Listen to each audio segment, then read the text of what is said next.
Saturday, the 20th of February 2016, marks one of the highlights of my cricket career. As a pace bowler, and might I say humbly, a very good one, this marked the day when in the Sydney GPS competition, I took 5 wickets.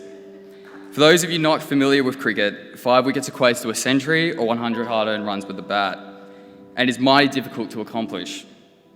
In summary, it marks a very good day at the office, and one that remains in the memory of all discerning cricketers. Less than 1 week later, I found myself sitting in a consulting room at Castlereagh Imaging due to general soreness in my shoulder. I was convinced I had a tear in my rotator cuff.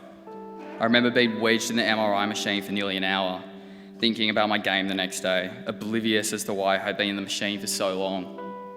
I remember walking out to a doctor who told me very matter-of-factly it was something more serious and I had to undergo further scans. I thought to myself, that's season over, I've torn my rotator cuff. But then my eyes caught my father's expressionless face, totally devoid of colour. I asked, what do they mean by more serious? He then delivered the word no father should ever have to: cancer. Life for me changed in the delivery of one word, and every day since, I found myself desperately wishing for my old life back. The life where I was constantly planning ways to avoid homework, the life where I was not averse to manifesting ways to have sick days off school, the life where I just wanted to be on the sports field and not in the classroom. It's not lost on me what it took for me to realise how good my life really was before osteosarcoma. At my own admission, I spent a lot of time devising plans to avoid the ordinary and mundane. And ironically, it is the ordinary and mundane I've wished for daily over the past 9 months. Suffice to say, you can choose to do one of two things when life delivers a knock such as this. You can stay hidden away in your bedroom and lock the world out, or you can face your battle head on and turn unspeakable negatives into positives. Sometimes the latter takes some time to accomplish. As anyone travelling this road will tell you, the diagnosis is simply the beginning, and for the longest time, it can feel as though you are underwater in an angry ocean, occasionally coming up for air, but for the greater part, being pushed under the waves, making the basic process of breathing nigh on impossible. Eventually, you conquer the ocean, you swim.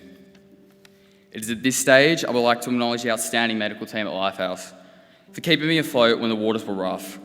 Professor Martin Tattersall, prof to those closest to him, who by definition equates to the most dedicated and brilliant oncologist and the most personable medical professional you will ever find. Keith Cox, or should I say St. Keith, oncologist nursing practitioner who's been placed on this earth to make such a quantifiable difference in the lives of those who need it most. Dr. Richard Boyle, orthopaedic sarcoma specialist, and the most brilliant man in his field. If you want to see an example of his work, I make my long-awaited return in cricket this Saturday at Weigel. All welcome.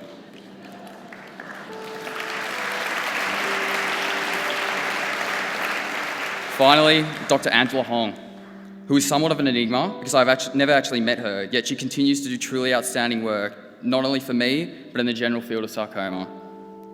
This group of impressive individuals work tirelessly for those living with sarcoma, and thank you simply does not seem adequate for the work they do.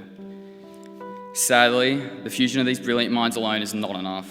The dire absence of funding allocated to sarcoma equates to less than 1% of total cancer funding, and does not allow for new groundbreaking research to be accomplished. I speak from experience.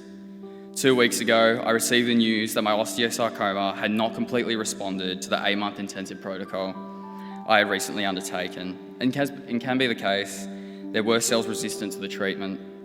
I remember my heart sinking again.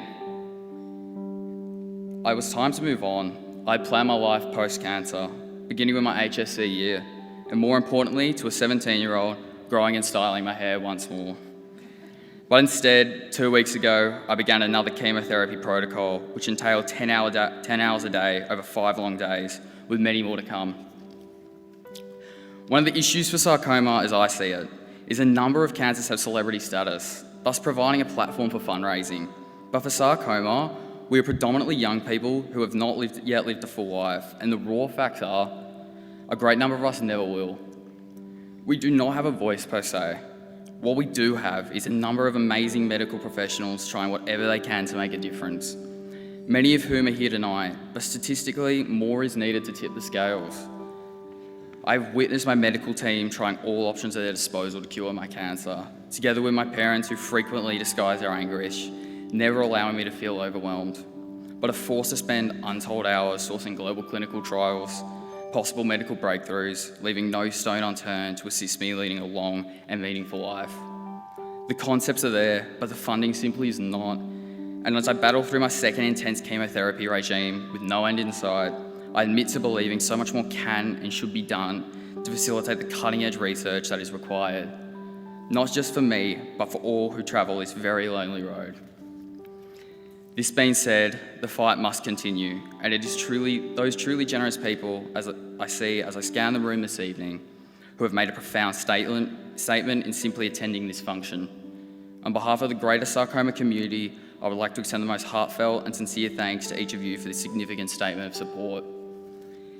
If you could place yourself in my frame of reference this evening, it is only then you would truly understand the gravity of your generosity and what it means to those of us who live daily in the hope of a medical breakthrough for this cancer that claims far too many young lives.